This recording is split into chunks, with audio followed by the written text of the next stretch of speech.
All right, so so the next speaker today is Alex White, who's a PhD student at UC Berkeley, and so he's going to tell us today about his work on learning in Stackelberg games when you have non-myopic agents. So yeah, Alex, take it away. All right. Yeah, thanks. So today I'll be talking about learning in Stackelberg games with non-myopic agents. So I'm Alex Wei, and this is joint work with Nika, Haghtalab, Thodoris, Lykouris, and Sloan, Nietert. So I'll start off by introducing the setting we'll be looking at today, which is that of principal-agent games. So in such games, there's a player, the principal, who moves first and commits to an action, and then the agent, upon seeing the action, chooses perhaps a best response. This gives a natural optimization problem for the principal, which is to find an action to commit to that maximizes their payoff if the agent best responds. And these games are interesting to us because they capture a wide swath of economic design problems. For instance, the principal could be a defender and an agent an attacker in a Stackelberg security game. The principal could be a seller who sets a price, and the agent a buyer who chooses a quantity to purchase given the price. Or the principal could be a decision maker, and the agent an applicant who wants to receive a favorable decision from the decision maker. One aspect that all of these problems have in common in practice is that the principal does not actually know how the agent will best respond precisely because they do not know agent preferences. Thus, to be able to perform well in such a setting, we should hope that the principal is able to learn and adapt from interacting with the agent and receiving feedback. And so this question has been explored in the past, and oftentimes under an assumption that the agent is myopic, and in response to any principal action, always chooses a best response. And so this has been studied in the application settings mentioned earlier under such an assumption. But one aspect of learning that presents a challenge here is that if the principal is adaptive, then this also influences the principal up to being influenced by the agent. And so this gives the agent perverse incentives. And these incentives aren't captured by the myopic model of agent behavior. So in this work, we consider non-myopic agents who try to optimize their long-run payoff. And so they might not necessarily best respond, but they might actually try to mislead to influence the principal in their favor. And so we consider a model of non-myopic agents where the agents are not arbitrarily patient, perhaps because they're shorter lived than the principal, and so they receive discounted utility. And what we will later show is that this behavior model gives us a foothold on the problem, that we can show that agents won't deviate from the best response for as much or as long. And so the questions we address in this work are, one, what are general techniques for the principal to learn from non-myopic agents? And two, how do insights from the myopic learning setting, such as the previous works, how can you transfer them to non-myopic learning? So now let me summarize our contributions. So to address the first question, we give our principal method is a reduction framework that reduces the problem of non-myopic learning to myopic learning with a few extra conditions. And these conditions are minimal reactivity.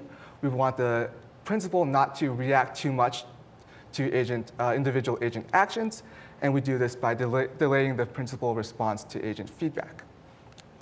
The second is robustness. So the minimal reactivity will incentivize agents to approximately best respond. And the second challenge is to learn effectively from approximate best responses. And so we apply this to the application settings mentioned earlier.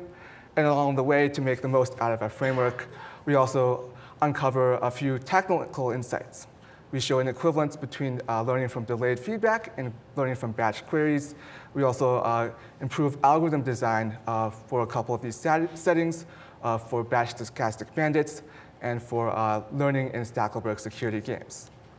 And I'll get into these a little bit later as well. And before going more into the results, let me briefly formally introduce the model. So the model we consider is one where, of a principal-agent game where the principal each round commits to some action X. The agent responds with an action Y. Then both parties observe X and Y and receive payoffs U and V respectively. As mentioned earlier, we will assume that the agent is gamma discounted, and so they will choose actions to maximize their discounted payoff. And the agent will be maximizing their payoff with respect to a specific principal learning strategy. On the other hand, the principal's objective is to minimize their regret for unknown agent valuations.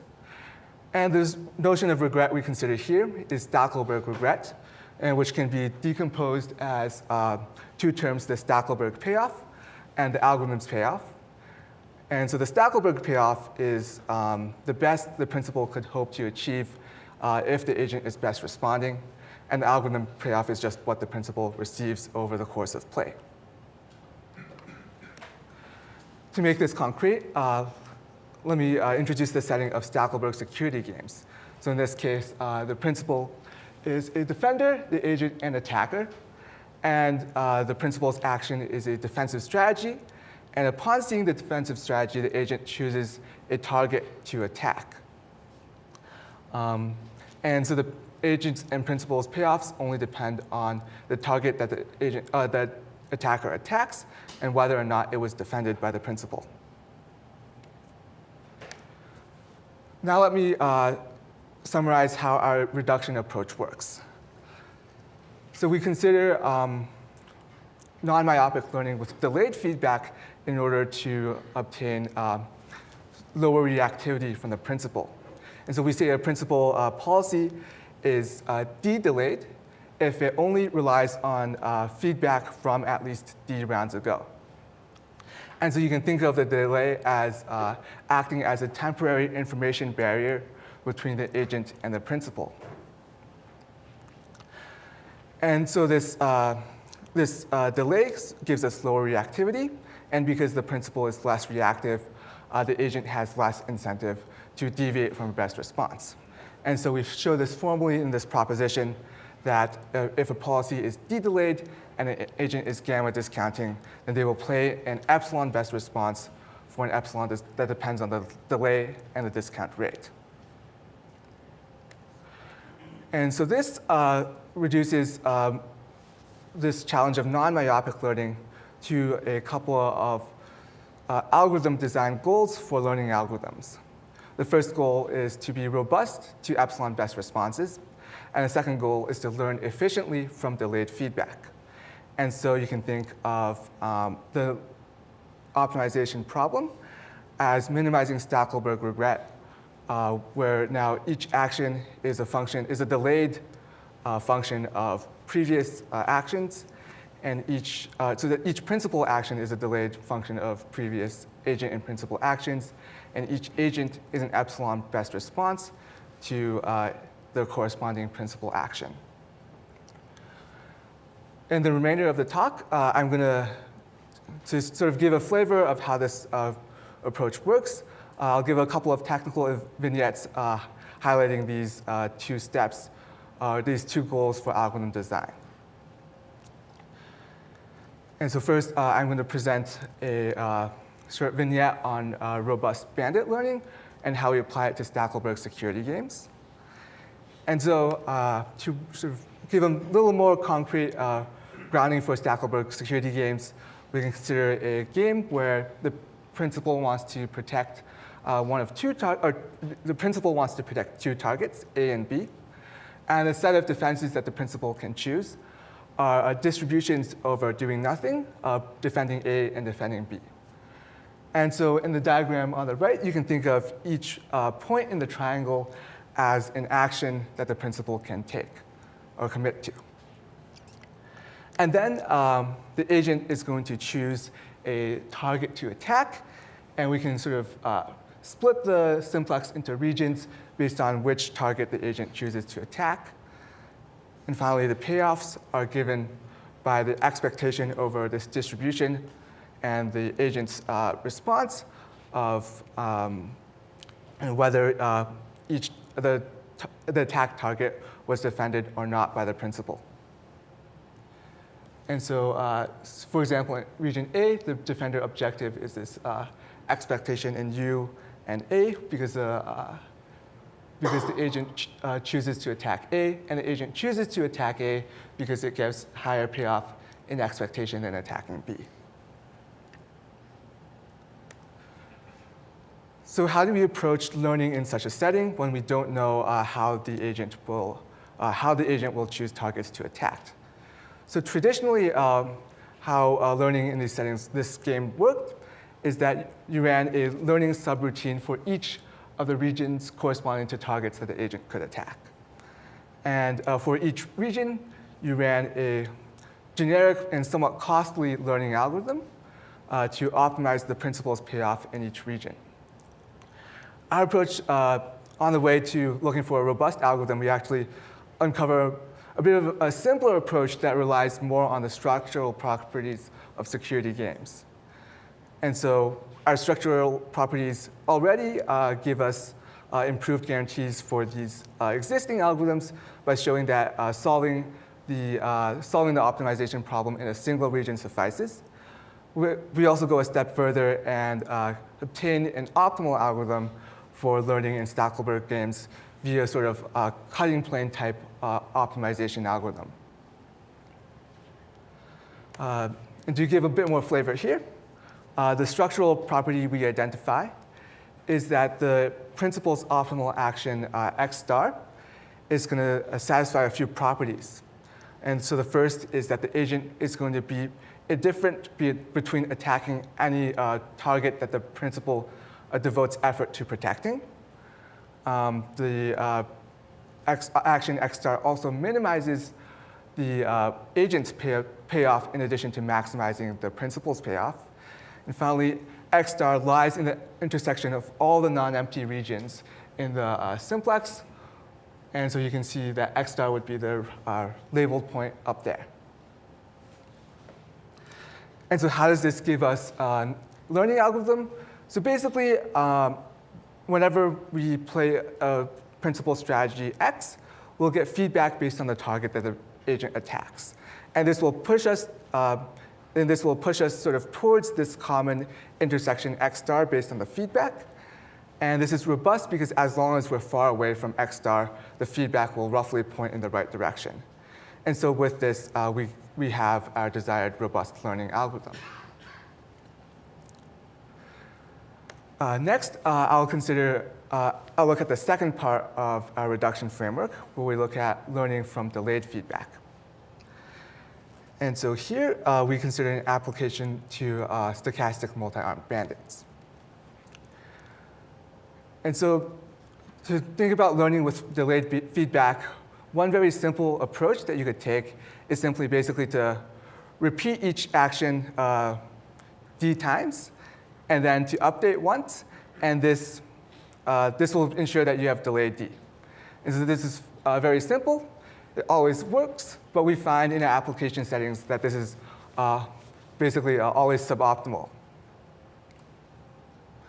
And so a better approach that we find is to first show that learning from delayed feedback is equivalent to learning with batched queries, where by batched queries, I mean the principal submits queries in a batch of size B, and then receives feedback on that batch of size B all at once. And this is nice because instead of having this sort of delay linking all the principal actions together, we now just have independent batches. And this is also nice because we can also connect learning with delays to the literature on learning from batched feedback. And so what we show is an equivalence between these two settings, where an algorithm with delayed d can be converted to an algorithm with batch size d, and vice versa, with only a constant overhead in regret. And to give a sense of how this equivalence works, I'll show how you can get a delayed algorithm from a batched algorithm. So suppose we have a batched algorithm up there, where the colored blocks correspond to individual batches. Then instead of just running this batched algorithm, we can interleave 2 copies of this batched algorithm. And by interleaving, it actually, if you just look at the actions as individual actions, it becomes de-delayed. And something similar takes you the other direction.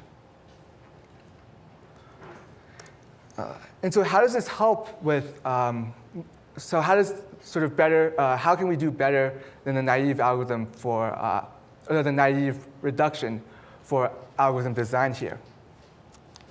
And so the batching perspective helps us out. The batching perspective says that basically it would be nice if we could parallelize the algorithm or start from like an algorithm that is easily parallelizable. So for multi-armed bandits, the naive approach gives you basically a factor B overhead in your regret. But if you try to parallelize this bandit learning algorithm called active arm elimination, then you can actually have much fewer wasted queries and basically make progress with almost all of your queries. And so by bounding the number of queries we waste, we can get a learning algorithm for batched stochastic bandits that has, instead of a multiplicative dependence on the batch size, we get an additive dependence on the batch size. And going back to our original learning setting, this helps because we can see this concretely in that we can handle much more patient agents efficiently with this more efficient batched approach.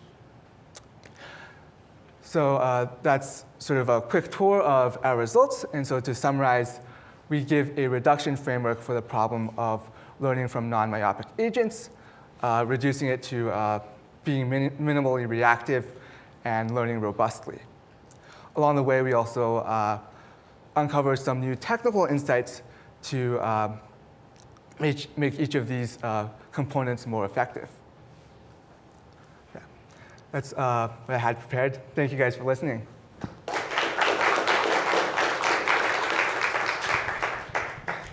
Yeah, thanks a lot, Alex. So same thing we have about like a minute and a half, 2 minutes for questions right now. Eva, you want to ask a question? So, you know, the delayed feedback does seem to alleviate the non-myopicness, but it's a weird commitment problem. The agents have to believe that you're not going to be delayed, that being delayed. Have you thought about how this would work, or whether, you know, how we convince the agents that there is like you're not acting on it? Yeah, so how I think about this is that like the principle, I think about the principle as being like a longer-lived agent. And so and the general intuition from repeated games is that like if you're longer lived, you have more commitment power. And so I think of it as like if the principal makes this commitment and the agent can observe from the past that the principal doesn't violate this commitment, then the agent will believe this in the future. Yeah. Paul? Yeah, thank you for the talk. One question that I had was, I think you assume that you know this gamma. Is there anything you can do in a setting where you also have to learn what the gamma is? Oh yeah. So the question was in this setting we assumed that gamma is known, and whether we could also do learning without knowing this gamma. And so I think that's a really interesting direction for further exploration. One approach is to use some sort of doubling trick, but this still has a bit of an overhead. And the question, I think it's an interesting question whether this sort of overhead can be reduced. Yeah. Right. So there's another way that the principal can have delay, so to speak, in the sense of learning frequency. Because you are using batch bandits, I'm wondering, is there any connection between, instead of delaying for D periods, you are learning at 1 over D frequency? Yeah. So the question is whether instead of delaying, you can also consider just updating less frequently. And yes, so another approach is you can update with maybe like probability like 1 over d, and ignore the agent feedback the rest of the time. But this is for the model of discounting agents. This ends up being less efficient. But I think this could work for different. This could still be a good idea for other classes of agent behavior. All right, yeah. So it's time for our next talk, but let's thank Alex again. Thank you very much for the great talk. And Thank you.